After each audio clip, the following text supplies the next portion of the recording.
ತರಗತಿಯಲ್ಲಿ ಸಂವಿಧಾನದ ವ್ಯಾಖ್ಯೆಗಳು ಅನ್ನೋದ್ರ ಬಗ್ಗೆ ಅಧ್ಯಯನವನ್ನು ಮಾಡ್ತಾ ಹೋಗೋಣ. ಹಿಂದಿನ ತರಗತಿಯಲ್ಲಿ ಏನ ಅಧ್ಯಯನ ಮಾಡಿದ್ವಪ್ಪ ಅಂದರೆ ಸಂವಿಧಾನದ ಲಕ್ಷಣಗಳು, ಸಂವಿಧಾನ ಪದದ ಅರ್ಥ, ಸಂವಿಧಾನ ಪದದ ಪ್ರಾಮುಖ್ಯತೆ ಮತ್ತು ಸಂವಿಧಾನ ಅನ್ನೋ ಒಂದು ಪದ ಯಾವ ಭಾಷೆಯಿಂದ ಬಂತು, ಆ ಪದದ ಉತ್ಪತ್ತಿ ಯಾವ ರೀತಿ ಆಯಿತು ಅನ್ನೋದ್ರ ಬಗ್ಗೆ ಅಧ್ಯಯನವನ್ನು ಮಾಡಿದ್ವಿ. ಇಂದಿನ ಕ್ಲಾಸ್ನಲ್ಲಿ ಏನು ಮಾಡ್ತಾ ಹೋಗೋಣ, ಸಂವಿಧಾನದ ವ್ಯಾಖ್ಯೆಗಳ ಬಗ್ಗೆ ತಿಳಿತಾ ಹೋಗೋಣ, ಮುಂದಿನ ವಿಷಯಗಳ ಬಗ್ಗೆ ಅಧ್ಯಯನವನ್ನು ಮಾಡ್ತಾ ಹೋಗೋಣ. ಓಕೆನಾ. ಇಲ್ಲಿ ಸಂವಿಧಾನಕ್ಕೆ ತನ್ನದೇ ಆಗಿರ್ತಕ್ಕಂಥ ವ್ಯಾಖ್ಯಾನಗಳನ್ನು ಕೊಟ್ಟಿದ್ದಾರೆ. ಏನಪ್ಪ ಅಂತಂದರೆ ಫಸ್ಟ್ ಒನ್, ಇಲ್ಲಿ ಯಾರು ಅರಿಸ್ಟಾಟಲ್ ಅವರು ಒಂದು ವ್ಯಾಖ್ಯಾನವನ್ನು ಹೇಳ್ತಾ ಹೋಗ್ತಾರೆ.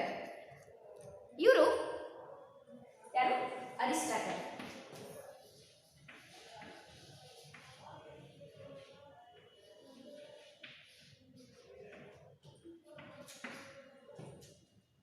ಅರಿಸ್ಟಾಟಲ್ ಅವರು ಒಂದು ವ್ಯಾಖ್ಯಾನವನ್ನು ಹೇಳ್ತಾ ಹೋಗ್ತಾರೆ.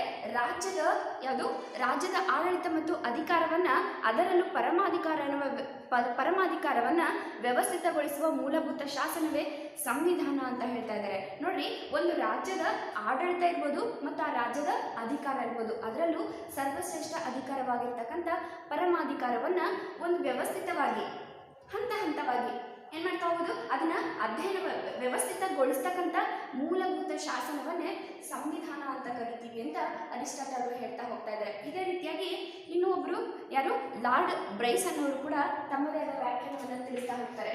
ಯಾರು? Lord Bryce.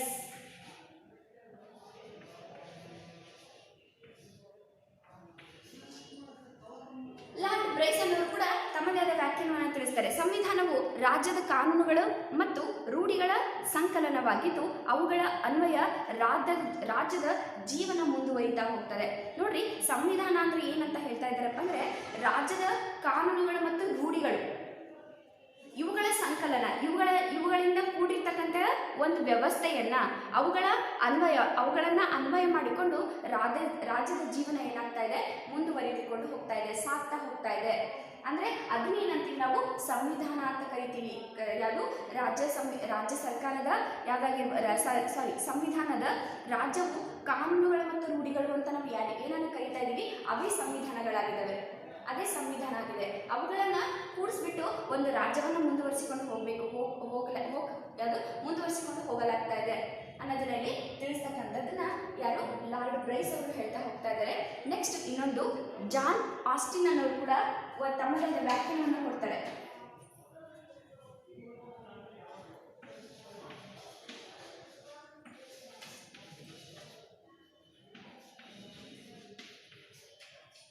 ನೋಡಿ, ಜಾನ್ ಆಸ್ಟಿನ್. ಇಲ್ಲಿ ಜಾನ್ ಆಸ್ಟಿನ್ ಅವರು ಸರ್ಕಾರದ ರಚನೆಯೇ ಸಂವಿಧಾನ ಅಂತ ಹೇಳ್ತಾರೆ. ಅಂದ್ರೆ ಒಂದು ಸರ್ಕಾರ ಅನ್ನೋದು ಯಾವ ರೀತಿಯಾಗಿ ರಚನೆ ಆಗ್ತಾ ಇದೆ,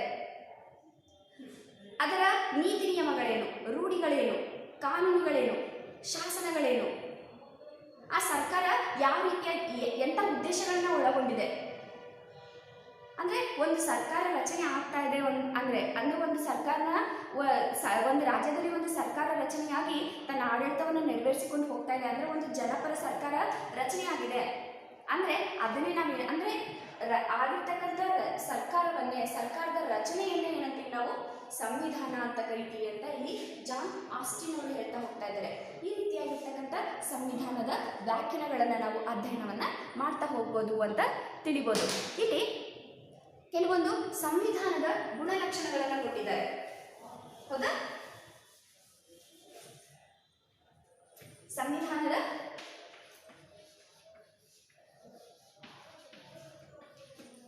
ಗುಣಲಕ್ಷಣಗಳು. ಓಕೆ, ಈ ಸಂವಿಧಾನದ ಗುಣಲಕ್ಷಣಗಳು ಏನಪ್ಪಾ ಅಂತಂದ್ರೆ ಇವು ಏನ್ ಮಾಡ್ತವೆ ಅಂದ್ರೆ ಇವು ಗುಣಲಕ್ಷಣಗಳಿಗೆ ಸಂಬಂಧಿಸಿದಂತೆ ಎಲ್ಲ ವ್ಯಾಖ್ಯಾನಗಳನ್ನು ಅಧ್ಯಯನ ಮಾಡಿದರೆ ವಿದ್ವಾಂಸರಲ್ಲಿ ಕೆಲವು ಸಮಾನ ಅಂಶಗಳನ್ನು ನಾವು ಗುರುತಿಸಬಹುದು ಅಂತ. ಅಂದರೆ ಇವರೆಲ್ಲ ಹೇಳಿರ್ತಕ್ಕಂಥ ನಾನು ಇಂಪಾರ್ಟೆಂಟ್ ಆಗಿರ್ತಕ್ಕಂಥ ಕೆಲವೊಬ್ಬರದ್ದು ವ್ಯಾಖ್ಯಾನಗಳನ್ನ ಹೇಳಿದೆ. ಅರಿಸ್ಟಾಟಲ್ ಅವರು ಹೇಳಿದೆ, ಲಾರ್ಡ್ ಬ್ರೈಸ್ ಅವರು ಹೇಳಿದೆ ಮತ್ತು ಜಾನ್ ಆಸ್ಟಿನ್ ಅನ್ನೋರು ಹೇಳಿದೆ. ಈ ರೀತಿಯಾಗಿ ಅವರೆಲ್ಲ ವ್ಯಾಖ್ಯಾನಗಳನ್ನು, ಅಭಿಪ್ರಾಯಗಳನ್ನು ಹೊಂದಿಸ್ತಾ ಹೋದರೆ, ಗುರುತಿಸ್ತಾ ಹೋದರೆ ಅವು ಏನಾಗ್ತಿದೆ, ಸಮಾನವಾಗಿರ್ತಕ್ಕಂಥ ಅಂಶಗಳನ್ನು ಒಳಗೊಂಡಿದ್ದಾವೆ ಅನ್ನೋದನ್ನ ಇಲ್ಲಿ ಸ್ಪಷ್ಟವಾಗಿ ತಿಳಿಸ್ತಾ ಇದ್ದಾರೆ. ಅಷ್ಟು ಅಲ್ಲದೆ ಸಂವಿಧಾನದ ಕೆಲವು ಸಮಾನ ಲಕ್ಷಣಗಳು ಕೂಡ ನಾವಿಲ್ಲಿ ಕಾಣ್ತಾ ಹೋಗ್ಬೋದು. ಅಂದರೆ ಸಂವಿಧಾನ ಅನ್ನೋದು ಕೆಲವೊಂದು ಸಮಾನವಾಗಿರ್ತಕ್ಕಂಥ ಲಕ್ಷಣಗಳನ್ನು ಹೊಂದಿದೆ. ಆ ಲಕ್ಷಣಗಳು ಯಾವಪ್ಪ ಅಂತಂದರೆ, ಫಸ್ಟ್ ಒನ್, ಸಂವಿಧಾನ ಲಿಖಿತ ಇಲ್ಲವೇ ಅಲಿಖಿತವಾಗಿರಬಹುದು.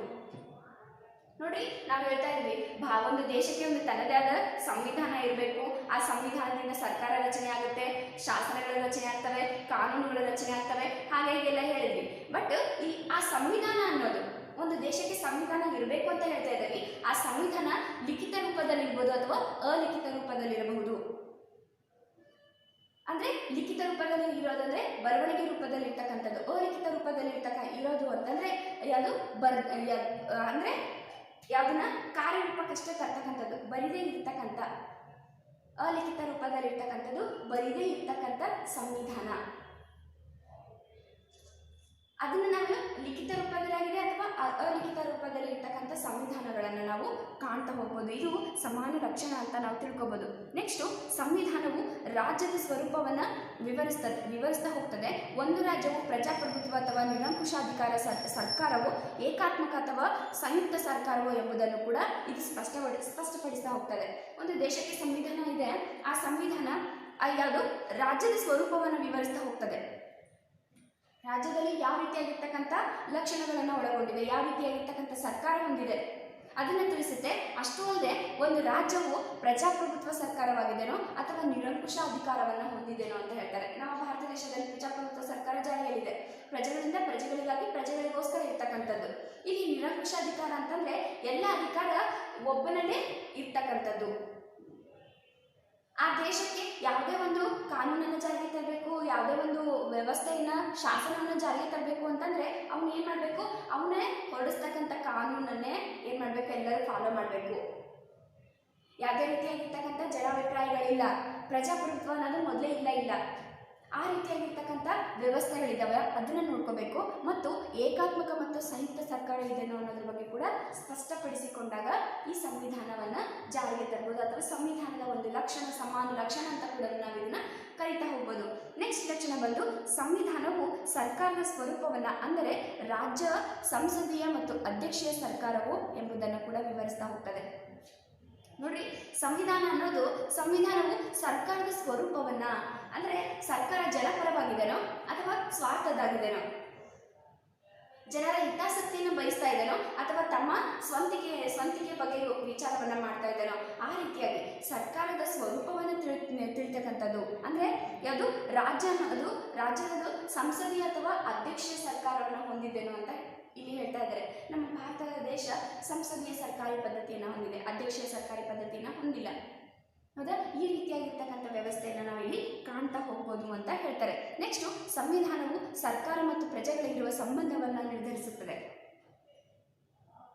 ಸಂವಿಧಾನ ಅನ್ನೋದು ಸರ್ಕಾರಕ್ಕೆ ಮತ್ತು ಪ್ರಜೆಗಳಿಗೆ ಇರ್ತಕ್ಕಂಥ ಸಂಬಂಧ. ಸರ್ಕಾರ ಅನ್ನೋದು ಯಾವುದು ನಿರಂಕುಶವಾಗಿರ್ತಕ್ಕಂಥ ಸರ್ಕಾರನೋ ಅಥವಾ ಅಧ್ಯಕ್ಷವಾಗಿರ್ತಕ್ಕಂಥ ಸರ್ಕಾರನೋ ಅದ್ರ ಬಗ್ಗೆ ತಿಳಿತಾ ಹೋಗುತ್ತೆ. ಅಂದರೆ ಇಂಥ ಅಧ್ಯಕ್ಷ ಸರ್ಕಾರ ಮತ್ತು ಅಂದರೆ ಇವೆಲ್ಲ ದೌರ್ಜನ್ಯಕ್ಕೆ ಒಳಪಡ್ತಕ್ಕಂಥ, ದೌರ್ಜನ್ಯ ಮಾಡ್ತಕ್ಕಂಥ ಸರ್ಕಾರಗಳಾಗಿದ್ದಾವೆ. ಅಧ್ಯಕ್ಷೀಯ ಸರ್ಕಾರ ಇರ್ಬೋದು, ನಿರಂಕುಶಾಧಿಕಾರ ಇರ್ಬೋದು. ಹೌದಾ? ಇವೆಲ್ಲ ಜನರ ಹತೋಟಿಯನ್ನು ಬಯಸ್ತಕ್ಕಂಥದ್ದು. ಜನರ ಹಿತಾಸಕ್ತಿಯನ್ನು ಬಯಸದೆ ಸ್ವಾರ್ಥ ಬುದ್ಧಿಯಿಂದ ಸರ್ವಾಧಿಕಾರಿ ನಾನೇ ಆಗಿರಬೇಕು ಅನ್ನೋ ಒಂದು ಮನೋಭಾವನೆಯನ್ನು ವ್ಯಕ್ತಪಡಿಸ್ತಕ್ಕಂಥದ್ದು. ಅದಕ್ಕೆ ಅಲ್ಲಿ ಏನಾಗ್ತದೆ, ಸಂವಿಧಾನ ಅನ್ನೋದು ಏನು ಮಾಡ್ತಾ ಇದೆ, ಸರ್ಕಾರ ಮತ್ತು ಪ್ರಜೆಗಳಿರ್ತಕ್ಕಂಥ ಸಂಬಂಧ ಯಾವ ರೀತಿಯಾಗಿದೆ ಅದನ್ನ ಸ್ಪಷ್ಟಪಡಿಸ್ತಕ್ಕಂಥದ್ದು, ಅದನ್ನು ನಿರ್ಧಾರ ಮಾಡ್ತಕ್ಕಂಥದ್ದೇ ಸಂವಿಧಾನ ಅಂತ ಹೇಳ್ತಾ ಹೋಗ್ತಾ ಇದ್ದಾರೆ. ನೆಕ್ಸ್ಟು, ಸಂವಿಧಾನವು ಸರ್ಕಾರದ ಅಂಗಗಳಾದ ಶಾಸಕಾಂಗ, ಕಾರ್ಯಾಂಗ ಮತ್ತು ನ್ಯಾಯಾಂಗಗಳ ಅಧಿಕಾರ ಮತ್ತು ಕಾರ್ಯವ್ಯಾಪ್ತಿಗಳನ್ನು ವಿವರಿಸ್ತಾ ಹೋಗ್ತದೆ. ಒಂದು ಸಂವಿಧಾನ, ಇವಾಗ ನಾನು ಹೇಳಿದೆ, ನಮ್ಮ ಸರ್ಕಾರದಲ್ಲಿ ಮೂರು ರೀತಿಯಾದ ಅಂಗಗಳಿದ್ದಾವೆ. ಶಾಸಕಾಂಗ, ಕಾರ್ಯಾಂಗ, ನ್ಯಾಯಾಂಗ ಅಂತ ಅಂಗಗಳನ್ನ ಹೇಳಿದೆ. ಆ ಅಂಗಗಳು ಯಾವ ರೀತಿಯಾಗಿ ಕಾರ್ಯವನ್ನು ನಿರ್ವಹಿಸಬೇಕು, ಯಾವ ಕಾರ್ಯವನ್ನು ನಿರ್ವಹಿಸಬೇಕು ಅನ್ನೋದನ್ನು ಕೂಡ ಸಂವಿಧಾನ ನಿರ್ಧರಿಸುತ್ತೆ. ಅದಕ್ಕೆ ಸಂವಿಧಾನ ಅನ್ನೋದು ಎಷ್ಟು ಪ್ರಮುಖವಾಗಿದೆ ಅಂತಂದರೆ, ಸಂವಿಧಾನ ಇಲ್ಲದೆ ಇರ್ತಕ್ಕಂಥ ದೇಶವನ್ನಾಗಲಿ ರಾಜ್ಯವನ್ನಾಗಲಿ ಊಹೆ ಮಾಡ್ಕೊಳ್ಳೋದಕ್ಕೆ ಸಾಧ್ಯ ಇಲ್ಲ. ಅದು ಒಂದು ಅರಾಜಕತೆಯ ಪ್ರಭುತ್ವ ಅಂತ ಕೂಡ ಅರಿಸ್ಟಾಟಲ್ ಅವರು ಸ್ಟಾರ್ಟಿಂಗಲ್ಲೇ ಹೇಳ್ತಾ ಬಂದೆ ನಾನು. ಸಂವಿಧಾನ ಇಲ್ಲೇ ಇರ್ತಕ್ಕಂಥ ಒಂದು ರಾಜ್ಯ, ದೇಶವೇ ಅಲ್ಲ, ಅದು ಒಂದು ಅರಾಜಕತೆಯ ಪ್ರಭುತ್ವ ಅಂತ ಕೂಡ ಹೇಳ್ತಾ ಇದ್ದಾರೆ. ಈ ರೀತಿಯಾಗಿರ್ತಕ್ಕಂಥ ಲಕ್ಷಣಗಳನ್ನು ನಾವಿಲ್ಲಿ ಕಾಣ್ತಾ ಹೋಗ್ಬೋದು. ಅದಕ್ಕೆ ಬದಲಾಗುತ್ತಿರುವ ಪರಿಸ್ಥಿತಿ ಮತ್ತು ಸಂದರ್ಭಕ್ಕೆ ಅನುಸಾರವಾಗಿ ಸಂವಿಧಾನವನ್ನು ತಿದ್ದುಪಡಿ ಮಾಡುವ ವಿಧಾನಗಳನ್ನು ಒಳಗೊಂಡಿರ್ತದೆ. ನೋಡ್ರಿ, ಇವಾಗ ಏನಾಗ್ತಾ ಇದೆ, ಬದಲಾಗ್ತಾ ಇದೆ, ಬದಲಾವಣೆಯನ್ನು ಹೊಂದ್ತಾ ಇದೆ, ಬದಲಾಗೋದ್ರ ಜೊತೆಗೆ ಅಭಿವೃದ್ಧಿಯನ್ನು, ವಿಕಾಸವನ್ನು, ಪ್ರಗತಿಯನ್ನು ಹೊಂದ್ತಾ ಇದೆ. ಅಂಥ ಟೈಮಲ್ಲಿ ಯಾವ ರೀತಿಯಾಗಿರ್ತಕ್ಕಂಥ ಕಾನೂನುಗಳನ್ನು ಪರಿಸ್ಥಿತಿಯ ಮತ್ತು ಸಂದರ್ಭಕ್ಕೆ ತಕ್ಕ ಹಾಗೆ, ಸಂದರ್ಭಕ್ಕೆ ಅನುಸಾರವಾಗಿ ಸಂವಿಧಾನವನ್ನು ತಿದ್ದುಪಡಿ ಮಾಡುವ ವಿಧಾನಗಳನ್ನು ಒಳಗೊಂಡಿರ್ತದೆ. ನೋಡಿ, ಇವಾಗ ನಮ್ಮ ಸಂವಿಧಾನದಲ್ಲಿ ಬರೀ ಎಷ್ಟು 10 ಕರ್ತವ್ಯಗಳಿದ್ವು. 11ನೇ ಕರ್ತವ್ಯವನ್ನಾಗಿ 6ರಿಂದ 14 ವರ್ಷದ ಮಕ್ಕಳಿಗೆ ಪೋಷಕರು ಏನು ಮಾಡಬೇಕು, ಯಾವುದು ಕಡ್ಡಾಯವಾಗಿ ಶಿಕ್ಷಣವನ್ನು ಕೊಡಲೇಬೇಕು. ಅದು ಉಚಿತ ಮತ್ತು ಕಡ್ಡಾಯ ಶಿಕ್ಷಣವನ್ನು ಕೊಡಬೇಕು ಅಂತ ಹೇಳ್ತಾರೆ. ಕೊಡಿಸ್ತಾ ಇದ್ರೆ ಅದೊಂದು ಶಿಕ್ಷಾರ ಅಪರಾಧ ಅಂತ ಸೇರಿಸ್ತಾ ಹೋದರು. ಅಂದರೆ ಸಂದರ್ಭಕ್ಕೆ ತಕ್ಕ ಹಾಗೆ ಎಲ್ಲ ಮಕ್ಕಳಿಗೂ ಕೂಡ ಏನಾಗಬೇಕು, ಸಮಾನ ಶಿಕ್ಷಣ ಸಿಗಬೇಕು, ಉಚಿತ ಶಿಕ್ಷಣ ಸಿಗಬೇಕು, ಕಡ್ಡಾಯವಾದ ಶಿಕ್ಷಣ ಸಿಗಬೇಕು ಅನ್ನೋದರಲ್ಲಿ ಹೇಳ್ತಾ ಹೋಗ್ತಾ ಇದ್ದಾರೆ. ಹೌದಾ? ಅಂದರೆ ಸಂದರ್ಭಕ್ಕೆ, ಪರಿಸ್ಥಿತಿಗೆ ತಕ್ಕ ಹಾಗೆ ಬದಲಾವಣೆ ಆಗ್ತಾ ಇರ್ತಕ್ಕಂಥ ಪ್ರಪಂಚ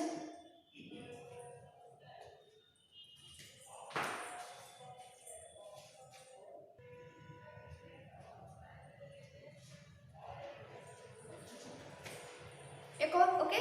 ಇಲ್ಲಿ ಅಂದರೆ ಪರಿಸ್ಥಿತಿಗೆ ಮತ್ತು ಸಂದರ್ಭಕ್ಕೆ ತಕ್ಕ ಹಾಗೆ ಸಂವಿಧಾನಗಳನ್ನು ತಿದ್ದುಪಡಿ ಮಾಡುವ ವಿಧಾನವನ್ನು ಕೂಡ ಒಳಗೊಂಡಿರ್ತದೆ ಸಂವಿಧಾನ ಅನ್ನೋದು ಹೇಳ್ತಾ ಹೋಗ್ತಾ ಇದ್ದಾರೆ. ಹಾಗೆ ನೆಕ್ಸ್ಟು, ಸಂವಿಧಾನವು ರಾಜ್ಯದ ಸರ್ವೋಚ್ಚ ಮೂಲಭೂತ ಕಾನೂನಾಗಿದೆ. ನೋಡಿ, ಸಂವಿಧಾನ ಅನ್ನೋದು ಅದು ಸರ್ವೋನ್ನತವಾಗಿರ್ತಕ್ಕಂಥದ್ದು. ಹೌದಾ? ಸರ್ವೋನ್ನತವಾದ ಒಂದು ಮೂಲಭೂತ ಕಾನೂನಾಗಿದೆ. ಸಂವಿಧಾನ ಅನ್ನೋದೇ ಒಂದು ಕಾನೂನು. ಆ ಸಂವಿಧಾನವನ್ನು ಎಲ್ಲರೂ ಪಾಲಿಸಲೇಬೇಕು. ಸಂವಿಧಾನದಲ್ಲಿರ್ತಕ್ಕಂಥ ಎಲ್ಲ ವಿಷಯಗಳನ್ನು ಪಾಲಿಸಬೇಕು. ಹೌದಾ? ಸಂವಿಧಾನ ಅನ್ನೋದೇ ಒಂದು ಮೂಲಭೂತ ಕಾನೂನಾಗಿದೆ. ಅದರ ಉಲ್ಲಂಘನೆಯು ಕಾನೂನಿನ ಅನುಸಾರ ಅಪರಾಧವಾಗಿರ್ತದೆ. ಅದರ ಉಲ್ಲಂಘನೆಯನ್ನು ನಾನು ಮಾಡ್ತೀನಿ, ಅದಕ್ಕೆ ಗೌರವವನ್ನು ಸೂಚಿಸೋದಿಲ್ಲ, ಅದನ್ನು ನಾನು ಕೇರ್ಲೆಸ್ ಮಾಡ್ತೀನಿ ಅಂತಂದರೆ ಅದು ಕಾನೂನು ಬಾಹಿರ ಮತ್ತು ಕಾನೂನು ಅಪರಾಧವನ್ನು ತಿಳಿಸ್ತಾ ಹೋಗ್ತದೆ. ಶಿಕ್ಷಾರ ಅಪರಾಧವಾಗಿದೆ ಅಂತ ಕೂಡ ಹೇಳ್ತಾ ಇದ್ದಾರೆ. ಹೌದಾ? ಈ ರೀತಿಯಾಗಿರ್ತಕ್ಕಂಥ ವಿಷಯಗಳನ್ನು ಒಳಗೊಂಡಿರ್ತಕ್ಕಂಥ ಸಂವಿಧಾನವನ್ನು ನಾವು ನೋಡ್ತಾ ಹೋಗ್ಬೋದು. ನೆಕ್ಸ್ಟು, ಸಂವಿಧಾನ ರಾಷ್ಟ್ರದ ಮೂಲಭೂತ ಶಾಸನವಾಗಿದ್ದು ರಾಜ್ಯದ ಗುರಿ ಉದ್ದೇಶಗಳನ್ನು ವಿವರಿಸ್ತಾ ಹೋಗ್ತದೆ. ಸಂವಿಧಾನ ಅಂದರೆ ಕಾನೂನು ಅಂತ ಹೇಳಿದ್ವಿ. ಸಂವಿಧಾನ ಅಂದರೆ ಒಂದು ಶಾಸನ. ಆ ಶಾಸನ ಏನು ಮಾಡಿದೆ, ದೇಶದ ಗುರಿ ಮತ್ತು ಉದ್ದೇಶಗಳನ್ನು ವಿವರಿಸ್ತಾ ಹೋಗುತ್ತೆ. ದೇಶದ ಗುರಿಗಳೇನು, ಉದ್ದೇಶ ಏನು, ಜನರ ಹಿತಾಸಕ್ತಿಯನ್ನು ಕಾಪಾಡಬೇಕು, ಜನರಿಗೆ ರಕ್ಷಣೆಯನ್ನು ಒದಗಿಸಬೇಕು. ಹೌದಾ? ಜನರನ್ನು ಸರ್ವತೋಮುಖವಾಗಿ ಅಭಿವೃದ್ಧಿಗೊಳಿಸಬೇಕು. ಅವರು ಯಾವುದೇ ಅಪಾಯಕ್ಕೆ ಸಿಕ್ಕಾಕೊಳ್ಳದಾಗೆ, ಪ್ರಕೃತಿ ವಿಕೋಪಗಳಿಗೆ ಸಿಕ್ಕಾಕೊಳ್ಳದಾಗೆ ಏನು ಮಾಡಬೇಕು, ಅವರ ರಕ್ಷಣೆಯನ್ನು ಮಾಡಬೇಕು. ಈ ರೀತಿಯಾಗಿರ್ತಕ್ಕಂಥ ಕೆಲಸವನ್ನು ಏನು ಮಾಡಬೇಕು ಅನ್ನೋದನ್ನು ಕೂಡ ಹೇಳ್ತಾ ಹೋಗ್ತದೆ. ಅಂದರೆ ಸಂವಿಧಾನ ಅನ್ನೋದು ಏನಾಗ್ತದೆ, ಒಂದು ಮೂಲಭೂತ ಶಾಸನವಾಗಿದೆ ಮತ್ತು ಆ ದೇಶ ಸಂವಿಧಾನವನ್ನು ಹೊಂದಿರ್ತಕ್ಕಂಥ ದೇಶದ ಗುರಿ ಉದ್ದೇಶಗಳನ್ನು ಕೂಡ ಈ ಸಂವಿಧಾನ ಅನ್ನೋದು ವಿವರಿಸ್ತಾ ಹೋಗುತ್ತೆ ಅಂತ ಹೇಳ್ತಾರೆ. ನೆಕ್ಸ್ಟು, ಸಂವಿಧಾನ ರಾಷ್ಟ್ರದ ಏಕತೆ ಮತ್ತು ಸಮಗ್ರತೆಯ ಸಂಕೇತವಾಗಿದೆ. ಸಂವಿಧಾನ ಅನ್ನೋದು ನೋಡ್ರಿ ಏನಾಗ್ತದಪ್ಪ ಅಂದರೆ ಅದು ಒಂದು ರಾಷ್ಟ್ರದ ಏಕತೆಯನ್ನು ಸೂಚಿಸುತ್ತೆ. ನಾವು ಯಾವುದೇ ಜಾತಿಯವರಾಗಲಿ, ಧರ್ಮದವರಾಗಲಿ, ಯಾವುದೇ ಭಾಷೆಗಳನ್ನು ಮಾತನಾಡುವಂಥವರಾಗಿರಲಿ, ಹೌದಾ, ಯಾವುದೇ ರೀತಿಯಾಗಿರ್ತಕ್ಕಂಥ ಸಂಸ್ಕೃತಿಯನ್ನು, ಸಂಪ್ರದಾಯವನ್ನು ಹೊಂದಿರುವಂಥವರೇ ಆಗಿರಲಿ, ಬಟ್ ನಾವೇನು ಮಾಡ್ತೀವಿ, ಭಾರತೀಯರು ಅಂತ ಹೇಳ್ತಾ ಹೋಗ್ತೀವಿ. ಅಂದರೆ ರಾಷ್ಟ್ರದ ಏಕತೆಯನ್ನು ಗುರುತಿಸುತ್ತೆ ಮತ್ತು ಏನೇ ಇದ್ರೂ ಕೂಡ ಸಮಗ್ರತೆಯನ್ನು ಸೂಚಿಸುತ್ತೆ. ಎಷ್ಟೇ ವೈವಿಧ್ಯತೆಯಿಂದ ಕೂಡಿದ್ರೂ ಕೂಡ ಸಮಗ್ರತೆಯನ್ನು ಸೂಚಿಸುತ್ತೆ, ಏಕತೆಯನ್ನು ಸೂಚಿಸುತ್ತೆ ಅಂತ ಇಲ್ಲಿ ಹೇಳ್ತಾ ಹೋಗ್ತಾರೆ. ಅದಕ್ಕೆ ಸಂವಿಧಾನ ರಾಷ್ಟ್ರದ ಏಕತೆ ಮತ್ತು ಸಮಗ್ರತೆಯ ಸಂಕೇತವಾಗಿದೆ. ದೇಶದಲ್ಲಿ ವಾಸ ಮಾಡ್ತಿರ್ತಕ್ಕಂಥವ್ರು ಅದೇ ದೇಶಕ್ಕೆ ಸಂಬಂಧಪಟ್ಟಿರ್ತಕ್ಕಂಥವ್ರು, ಅದೇ ದೇಶದ ಗುರಿ ಉದ್ದೇಶಗಳನ್ನು, ಶಾಸನಗಳನ್ನು, ಕಾನೂನುಗಳನ್ನು ಪಾಲಿಸಬೇಕು ಅಂತ ಹೇಳ್ತಕ್ಕಂಥದ್ದು.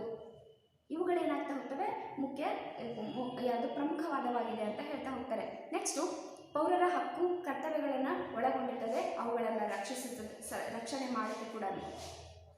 ನೋಡಿ ಏನು ಹೇಳ್ತಾ ಇದ್ದಾರೆ, ಪೌರರಿಗೋಸ್ಕರ, ಸಾರ್ವಜನಿಕರಿಗೋಸ್ಕರ ಹಕ್ಕುಗಳನ್ನು ಕೂಡ ಹೊಂದಿದೆ.